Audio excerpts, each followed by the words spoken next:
হাদিসের মধ্যে আসছে যে নারী ভুরু ফ্লাক করে, ভুরু উঠায়, পার্লার নামে একটা জগৎ আছে, সেখানে যাওয়ার পরে এরকম ভুরুগুলা উঠায়, এটাকে বলা হয় ভুরু ফ্লাক। এই নারীর উপর আল্লাহ রসুলের অভিশাপ চলে। ভুরু যারা উঠাইতেছে তারা আপনারই কন্যা, আপনার বোন, তারা আপনার স্ত্রী। এই যে তারা এই কাজটা করতেছে, অভিশপ্ত কাজ, তাদেরকে বুঝান তুমি যে কাজ করতেছো এটা আল্লাহর অভিশাপ, এটা নবীজির অভিশাপ আছে, এই অভিশপ্ত কাজ তুমি করবা না। তাদেরকে বুঝান এটা অভিশপ্ত কাজ, এই কাজে আল্লাহ অভিশাপ দেয়, রসুল অভিশাপ। এর মধ্যে একটা আছে কালার করা। কি করা? আল্লাহর সৃষ্টির পরিবর্তন করে ফেলে চুলের। ছেলেটার বয়স মাত্র 21-22 বছর, হে সাদা চুল বানায় ফেলছে, লাল চুল বানায়। আরে ঘটনা কি? লাল চুল তো আমগো দাদার, সাদা চুল আমগো দাদার, আপনার চুল সাদা কেন? অসুস্থ নাকি? না, কি এটাই ফ্যাশন। ইবলিস আল্লাহর কাছে চ্যালেঞ্জ করছে, ওয়ালা আমুরান্নাহুম ফালা ইউগাইয়িরুন্না খালকাল্লাহ। আল্লাহ মানুষকে আমি কুমন্ত্রণা দিব, তাদেরকে আমি এমন কাজ করাবো তারা তোমার সৃষ্টি পরিবর্তন করে দিবে।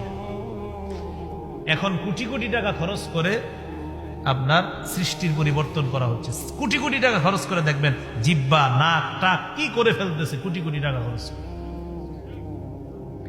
তো ইবলিস বলছে যে আমি তোমার সৃষ্টি পরিবর্তন করাবো তাদেরকে দিয়ে, মানুষকে দিয়ে, মাখলুককে দিয়ে। আমি কি করব? খালেকের যে সৃষ্টি, এই খালেকের সৃষ্টি আমি মাখলুকের দ্বারা পরিবর্তন করানোর এই ফিতনা আমি লাগিয়ে দেব। এটা ইবলিস বলছে সূরা নিসা। তো চুলগুলা পরিবর্তন করে ফেলে। আপনারা যুবক যারা আছেন, আপনারা যদি বিয়ে করেন তো বিয়ের আগে তো মেয়েরে দেখতে যান, কন্যা পক্ষকে দেখতে যান। তো দেখতে যাওয়ার পর যখন কন্যা আপনার সামনে আনবে, আনার পর যদি দেখেন খালি চুল লাল বা সাদা, বলবেন কি দাদি আপনার নাতনি কোথায়? তো পাশ থেকে আপনাকে কানে একজন বলবে এটাই পাত্রী। আপনি বলুন ও আচ্ছা, আসলে আমার দাদির চুল লাল, তো এই জন্য ভেবেছি এটা কি দাদি কিনা বা কেউ।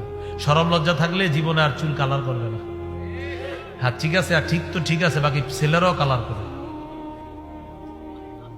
কোন মেয়ের সামনে যদি এরকম ছেলে পরে, মা বোনরা আমার বয়ান যারা শুনতেছেন মাইকে শুনেন, আপনারে বিয়ে করার জন্য কোনো ছেলে আসছে, আর যদি দেখেন খালি চুল সাদা লাল, বয়স মাত্র তার 22-23, একটা অসুস্থতা, এটা ভিন্ন বিষয়। কিন্তু 25-26 বছরে বুঝাই যাচ্ছে যে সে চুল কালার করছে। আপনিও বলবেন দাদা আপনার নাতি কোথায়? সরাসরি কেন? পাশ থেকে কেউ বলবে এটাই পাত্র, তখন আপনি বলবেন আমার দাদার চুল সাদা, এই জন্য আমি ভাবলাম সাদা কিনা। এই যারা বেশিরভাগ টিকটক ইত্যাদি করে, বেশিরভাগ দেখবেন চুল সাদা করবে, আর এটা যুব সমাজের মধ্যে আপনার পুরা ভাইরাসের মতো ছড়ায় দিচ্ছে। তো এগুলো আমরা করব না, বলেন ইনশাআল্লাহ। এই 31শে ডিসেম্বর, কালকের পরের দিনই দেখবেন মানে এমন অনেকের এমন অবস্থা, কি ভাই আপনার কি হয়েছে, কি হয়েছে বুঝতেছি না, এরকম একটা অবস্থা। কি পাগল হয়ে গেছেন? আসলে কি যে হয়েছি এটাই বুঝতেছি না, এরকম একটা ভাবসাব থাকবে। মানে হে যে কি করবো, বাইরেও লাইতে পারে আপনার, এরকম একটা ভাবসাব। 12টার পরে আমরা ঢাকা গিয়ে ঢুকবো, আরে এই সেই না, এই দিক দিয়ে না, ওই রাস্তা না, ওটা দিয়ে ঢুকেন, ওখান দিয়ে যান, এই দেন। মানে বিভিন্ন রাস্তার গলি বন্ধ পাবো, কেউ খেলতেছে, গান চালাইতেছে। ওই যে বললাম 4টা বাজে তাহাজ্জুদ পুরা ঘুমাবে, এরকম গান টান চালায়, বাস এই রাস্তায় ঢুকতে দিবে না, ওইটা দিয়ে যান, ওইটা দিয়ে দিবে না, আর একটা দিয়ে যান। আরে ভাই হইলোটা কি? ও পাগল হয়ে গেছে। এগুলো 3 নাম্বার টেটু আঁকা। 4 নাম্বার আতশবাজি করা। আতশবাজি শুধু যে হ্যাপি নিউ ইয়ারকে কেন্দ্র করে হয় তা না, এটা বিয়ের সময়ও হয়, এটা গায়ে হলুদের সময় হয়, এটা ঈদের আগের রাতেও হয়। এগুলা করবেন না। আপনি যখন 4-5 জন আতশবাজি ফুটাবেন, এলাকার যে মুরব্বীরা শুয়ে থাকেন আপনার লাভ দিয়ে ওঠে, কিরে বাবা দেখতো কি হয়েছে, ভয় পায়। বাচ্চা সন্তান ছেলে মেয়ের লাভ দিয়ে ওঠে, কি হলো, মা বাবারে জড়ায়া ধরে, ভয় পায়।